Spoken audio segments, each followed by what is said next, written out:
Dans la série, toujours des portraits des personnes inspirantes pour que vous puissiez vraiment avoir un maximum de secrets pour aussi vous les appliquer dans votre carrière et réussir. On va parler d'une dame aujourd'hui qui est très peu connue. Donc, on préparait la vidéo. La dame, je ne la connaissais même pas avant de la découvrir. La dame s'appelle Folorunshò Alakija. Ce nom ne vous dit rien, je pense. C'est une dame, en fait, qui est la femme la plus influente du monde, même devant Oprah Winfrey. On va voir ensemble 5 secrets de cette dame-là. Comment est-ce qu'elle a fait pour avoir cette richesse et comment vous pouvez vous inspirer de son parcours pour vous aussi. Si vous êtes une femme qui veut faire du business ou même un homme, vous en inspirer pour bien entendu réussir. On se retrouve après.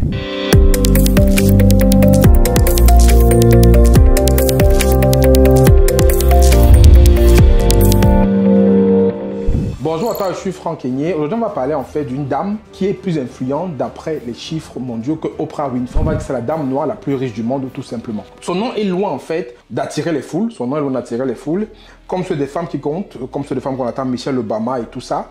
Mais comme je dis, l'argent ne fait pas le bruit et elle est vraiment quelqu'un de très influente via sa fortune, via sa richesse. Donc, elle pèse en fait des milliards de dollars. Aujourd'hui, elle est la femme la plus riche d'un milliard de dollars. Et on va voir ses secrets aujourd'hui. Mais avant ça, vous savez que sur la chaîne, donc, on parle entrepreneuriat, business, motivation, investissement. C'est les thématiques qui vous intéressent. Et si vous souhaitez vraiment, vous aussi, entreprendre, investir avec succès, que ce soit en Afrique ou en Occident, abonnez-vous aux médias Diaspora Impact Business. Et surtout ici, on vous apprend à investir avec impact. On vous apprend à pouvoir entreprendre avec impact. Donc, si vous êtes intéressé par ce domaine-là, en mettant de l'impact positif dedans, abonnez-vous, activez la notification pour ne rien louper ce qu'on va publier ici. Donc aujourd'hui, on parle donc de cette dame-là, de la dame en fait qui est très influente. Mais avant de continuer, il y a les cadeaux. Vous savez, les cadeaux qui sont disponibles en fait, qui sont en bas de la vidéo. Vous allez les regarder, il y a plein de cadeaux là, vous choisissez ce qui vous plaît. Investir comme Warren Buffett, préparer son retour en Afrique, créer sa formation. Il y a un paquet en bas, vous regardez, vous voyez ce qui vous plaît, vous téléchargez, c'est gratuit et c'est pour vous. Après, il y a aussi le lien du site internet. Dans notre site internet, il est prêt. Vous pouvez aller dessus aussi pour vous balader dessus, voir ce qu'il y a à prendre. C'est un site qu'on a construit avec beaucoup de passion. Donc, vous pouvez aller sur le site internet diasporaimpactbusiness.com qui est disponible, vous regardez et aussi vous allez voir ce qui vous intéresse dessus. Donc, maintenant qu'on a parlé du site internet et des cadeaux, on va revenir sur le thème de la vidéo aujourd'hui qui sont les 5 secrets de Alakija, Madame Alakija, qui est la dame la plus noire, la plus riche du monde. D'abord, quelle est l'origine de sa richesse avant de parler de ses secrets? Son argent, en fait, vient de plusieurs choses. D'abord, de la mode. Donc, elle a vraiment travaillé dans la mode et elle débute sa carrière dans les années 70 en travaillant comme secrétaire au sein d'une banque. Donc, elle a commencé vraiment au tout bas de l'échelle. Et la banque s'appelle la Banque International Merchant Bank, donc la banque des commerçants. Et après la faillite de la banque, elle fait son inscription dans le secteur de l'entrepreneuriat en lançant sa propre marque vestimentaire. Donc, elle lance une marque vestimentaire qui s'appelle Supreme Stitches. La marque devient célèbre pour le public nigérian et elle a même une cliente qui est très populaire, c'est l'épouse de l'ancien chef d'État, Babangida. Donc son épouse était célèbre avec ça. Et en fait, elle gagne plusieurs prix grâce à son leadership. En 86, elle est élue meilleure designer de son pays, le Nigeria. Donc son argent vient d'abord de la mode. Ensuite, ça vient de l'édition. Donc en 91, elle explore d'autres domaines, comme on a vu qu'il faut se diversifier. Et elle crée Digital Reality, une entreprise qui imprime entre autres des ouvrages religieux. Parce qu'on va voir derrière que c'est une femme qui est très pieuse, très croyante. Mais le clou de son argent, ce qui lui ramène vraiment beaucoup d'argent, c'est le pétrole. C'est le pétrole.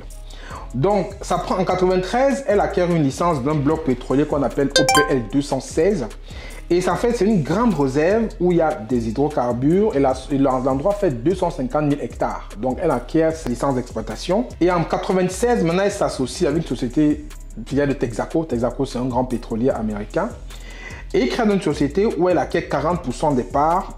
Et elle commence donc à bâtir sa fortune comme ça. Et en fait, le bloc pétrolier qui est compris dans la concession qu'elle a eue produit 200 000 barils par jour. Je ne sais pas si vous vous rendez compte, 200 000 barils par jour. Donc du coup, ses parts sont évaluées entre 6,4 milliards et 8,3 milliards. Donc c'est vraiment le pétrole qui l'a propulsé. Je parle en dollars.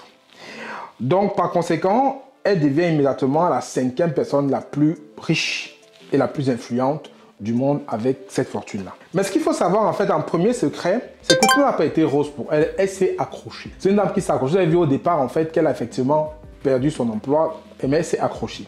Donc, en fait, elle est née d'un état, d'une famille polygame, d'un père musulman et d'une mère vendeuse de textiles. Donc, elle n'était pas prédestinée vraiment à avoir la carrière qu'elle a eue aujourd'hui. Mais elle s'est accrochée. Donc, son père a 52 enfants. 52 enfants, écoutez bien.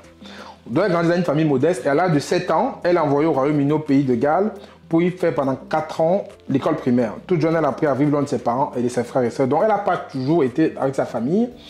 Elle est partie très tôt. Son père avait 52 enfants. Voilà, elle était polygame, mais elle a quand même su tirer son épingle du jeu. Donc ça veut dire en fait que ce n'est pas cela où vous partez qui va définir là où vous allez arriver. Vous pouvez partir de loin et arriver même devant les autres. Donc, il ne faut pas penser que votre cas est aujourd'hui un peu différent des autres, que vous êtes condamné. Voilà. Vous pouvez partir d'un certain moment et aller beaucoup plus loin. Deuxième secret, en fait, c'est une femme qui était déterminée à réussir. Elle a toujours voulu réussir, elle n'a jamais caché. Donc, en fait, son parcours académique est très intéressant, mais malgré qu'elle a créé sa marque de vêtements, elle a continué à pousser. Elle ne s'est pas arrêtée là. Donc, elle a détrôné l'animatrice Oprah Winfrey en 2012, en fait, pour être la femme la plus noire du monde. Je pense qu'elle n'a jamais quitté ça. Et elle aussi philanthrope, donc elle donne de l'argent à pas mal d'organisations. Mais ce qui est important, c'est qu'elle continue toujours vraiment à travailler. Elle est déterminée à réussir, elle ne lâche pas, elle travaille tout le temps pour réussir. Elle est stratège et visionnaire, ça c'est son quatrième secret. Elle est stratège et visionnaire, c'est-à-dire en fait, elle se lance dans d'autres aventures, elle achète des terrains, on achète les aventures pétrolifères, comme on a vu qu'elle a acheté une licence d'exploitation dans le pétrole. Donc, elle n'a pas peur de se mettre à risque. Parce que prendre une licence pétrolière, elle a dépensé pour exemple pour avoir cette licence-là, mais ça pouvait arriver qu'il n'y a pas de pétrole, qu'il n'y a rien. Mais elle était stratège et visionnaire, et vraiment, elle a acquis ça, elle a pris un risque, et le risque a payé. On dit souvent que plus haut est le risque, plus haut est le retour sur investissement qu'on a pris sur le risque. Donc, elle a pris ce risque-là et aujourd'hui, ça l'a propulsé. On est stratège et visionnaire. Et un dernier secret, c'est une dame qui est chrétienne engagée. Donc, elle est très pieuse. Et elle dit ceci pour terminer, que n'écoutez pas ce que vous disent de tenir Dieu en dehors de votre business, parce que votre business, c'est le business de Dieu.